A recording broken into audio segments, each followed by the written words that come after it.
नमस्कार विद्यार्थियों, समांतर श्रेणी चैप्टर नंबर 5 पढ़ने वाले हैं आज। समांतर का मतलब क्या होता है? जिसके बीच में अंतर क्या हो? समान अंतर।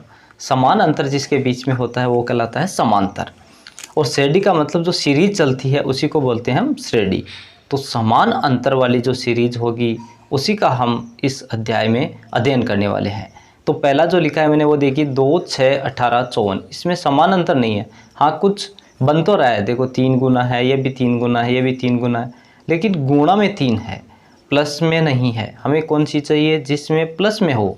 इसमें देखिए, इसमें भी देखो, इसमें भी देखो, 3 और 8 के बीच में जो अंतर होता है वो होता है 5। 8, 13 के 5, 13 और 18 के भी 5, 18 और 23 के भी 5। तो 3 में 5 जोड़ते हैं तो 8 आता है, फिर 5 जोड़ते हैं 13 आता है, फिर 5 जोड़ते हैं 18। ऐसे करते हुए जो सीरीज बन रही है तो ये हो जाएगी हमारी समांतर श्रेणी। ये वाली समांतर श्रेणी नहीं होगी। तो हम कक्षा 10 में इसी का अध्ययन करेंगे, समांतर श्रेणी का। और समांतर श्रेणी को लिखते हैं AP से। AP का मतलब क्या होता है? Arithmetic progression. इसी का शॉर्ट फॉर्म हम लिखते हैं AP। अब ये बात होगी कि समांतर श्रेणी ये होती है जिसमें प्लस करते हुए लिखते जाते हैं। अब प्रथम पद क्या होता है? फर्स्ट टर्म जो होता है, यानी सबसे पहले जो लिखा हुआ पद होता है वो कहलाता है सीरीज का प्रथम पद। इसको A से लिखते हैं, प्रथम पद कहलाता है। तो ये जो सीरीज लिखी गई है इसका प्रथम पद क्या है ये बताओ? इसका प्रथम पद है ये बराबर है 3। पहला पद 3 है, मतलब 3 से जो श्रेणी है वो शुरू हो रही है। सार्वय अंतर क्या होता है? Common difference. कॉमन डिफरेंस का मतलब होता है सभी के बीच में जो अंतर, सार्वय यानी सभी के बीच में जो अंतर है वो कहलाता है सार्वय अंतर। अब देखो इसमें सार्वय अंतर कितना है? 3, 8, 13। इसमें जो सार्वय अंतर है वो आ रहा है, इसको D से लिखते हैं। देखो D डिफरेंस, सार्वय अंतर आ रहा है 5 का, तो D क्या हो जाएगा? 5। अब ये तो हम सीख गए कि प्रथम पद से को A से लिखते हैं और प्रथम पद कहलाता है जो पहला पद होता है सीरीज का। इसके बाद में D भी हमने देख लिया कि जो सभी के बीच में जो डिफरेंस होता है वो कहलाता है D। अब बात आती है कि जो अलग अलग पद हैं उनको क्या कहते हैं और D निकलता कैसे है। तो अगला जो पद होता है वो होते हैं जैसे A2, फिर A3, A4, A5 और अंतिम पद होता है वो कहलाता है AN। लास्ट वाला पद हो जाएगा AN। कहने का मतलब क्या हुआ कि A1, A2, A3 ऐसे लिखते हैं। तो इसका A2 कितना है बताइए? A2 बराबर है 8। इसका A3 यानी तीसरा पद कौन सा है? वो है 13। इसका अगला पद यानी A4 कितना है? 18। ये देखो मैंने एक सीरीज़ लिखी है 2, 5, 8, 11, 14, 17 और 20। तो समांतर जो श्रेणी होती है इसमें जिसको किसे लिखते हैं? A या A1 से लिखते हैं। ये हो गया A। बीच में जो डिफरेंस होता है वो क्या कहलाता है? D कहलाता है। तो इसका प्रथम पद क्या है ये बताइए? प्रथम पद है A बराबर कितना है? 2। इसका D, सभी के बीच में डिफरेंस कितना है? तो D बराबर है इसका 3। D कैसे निकलता है? अगले पद में से पहले वाला पद माइनस करते हुए लिखते हैं। तो D बराबर कैसे निकलता है? देखो D बराबर होता है A2 माइनस A1 या A3 माइनस A2। ऐसे करते हुए माइनस करते हुए देख लेते हैं कि कौन सा जो सभी के बीच में कॉमन जो अंतर आ रहा है वो कहलाता है सार्वय अंतर। तो सार्वय अंतर इसमें कितना है? 3 है। तो 12वां पद यदि ज्ञात करना चाह रहे हैं हम, इसमें कितने पद हैं? देखिए 3, 3, 6 और एक 7 पद है। तो हमें यदि 12वां पद या nवां पद ज्ञात करना हो तो AN इसका समांतर श्रेणी का nवां पद का सूत्र होता है A प्लस N माइनस 1 गुणा D। तो ये हो जाता है इसका सूत्र A प्लस N माइनस 1 गुणा D। N बराबर क्या है? इसमें पदों की संख्या। N बराबर है इसमें पदों की संख्या। तो इसमें 12वां पद यदि हमें ज्ञात करना है तो N बराबर कितना हो जाएगा? 12। A का मान कितना है? 2। D का मान कितना है? 3। तो अब ज्ञात कर लेते हैं N 12वां पद। तो AN की जगह लिख देंगे N बराबर 12।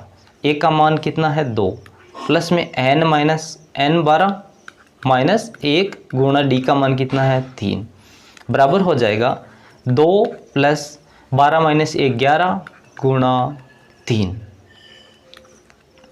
बराबर क्या होगा? 2 प्लस 33 बराबर हो जाएगा 33 और 2 35। ये हो जाएगा कौन सा पद? 12वां पद।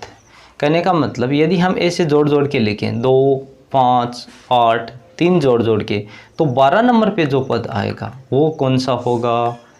35।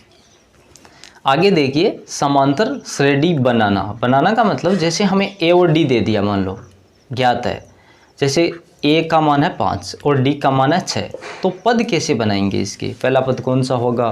पहला तो दिया हुआ है, पहला पद है 5, दूसरा, तीसरा, चौथा, आगे के पद कैसे बनाएंगे?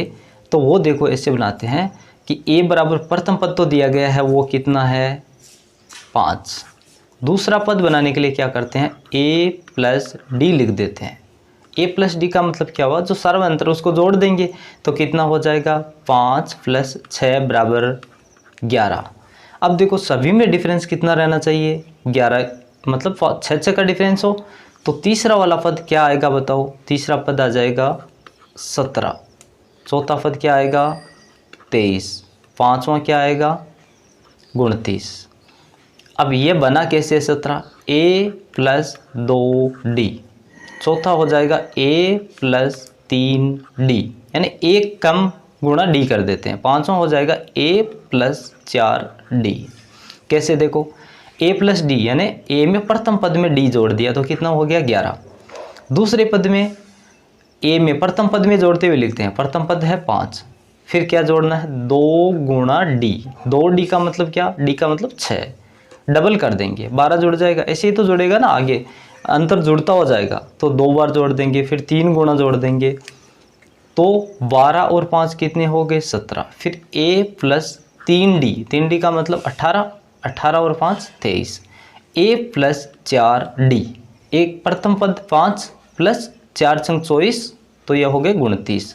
इसी प्रकार nवां पद जो होता है वो क्या हो जाता है?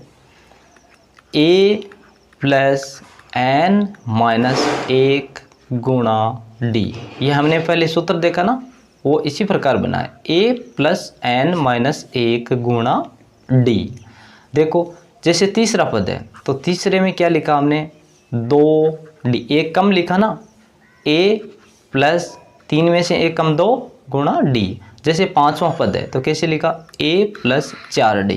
जैसे 17वां पद होगा तो कैसे लिखेंगे? a + 16d, मतलब 17 - 1 × d। तो इतना तो क्लियर हो गया।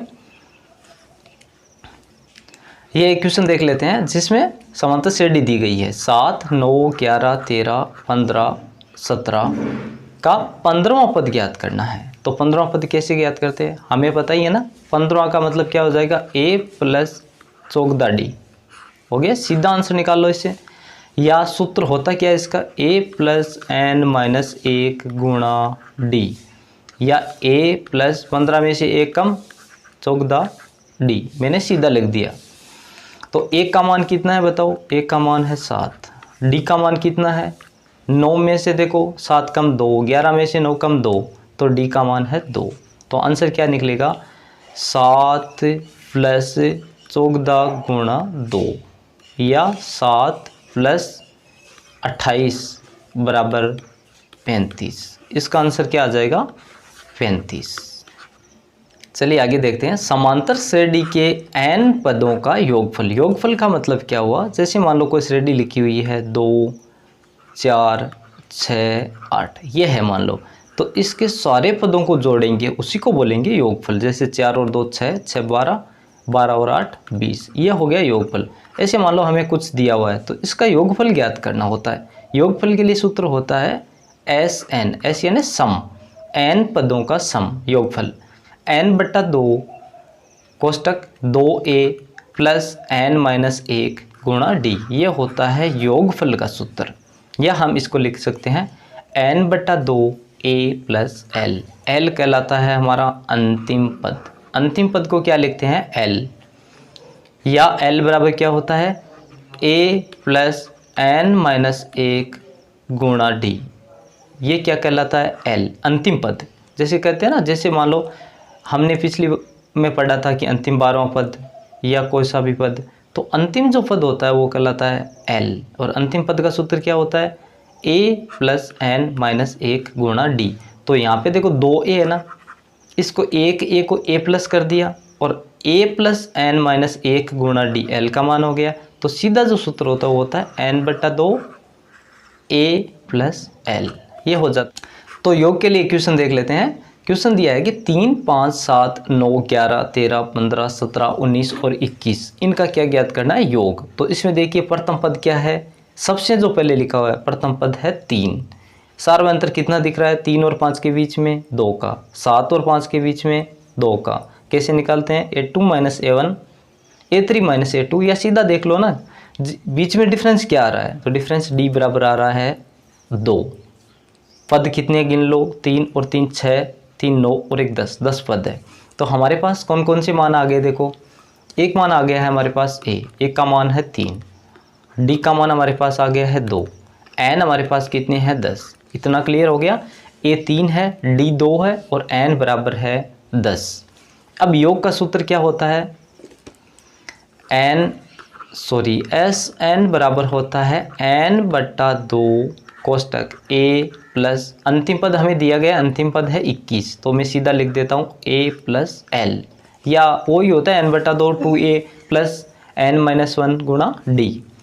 तो यहाँ क्या लिख देते हैं 10/2, a का मान कितना है 3, l का मान अंतिम पद कितना है 21, बराबर ये तो देखो कट जाएगा, यहाँ हो जाएगा 5, 5 कोष्टक में हो जाएगा 21 और 3 24, 24 का 5 से गुणा करेंगे तो हो जाएगा 120। यह हो जाएगा इन सभी का योग, यानी इन सभी को यदि हम ऐड करें, सभी को जोड़ें तो कितना आएगा 120। ये हो गया इसका आंसर। आशा करता हूँ इंट्रोडक्शन आपको बढ़िया समझ आया होगा। अब अगले जो वीडियो होगा, अगली क्लास होगी, उसमें हम प्रश्नावली करेंगे।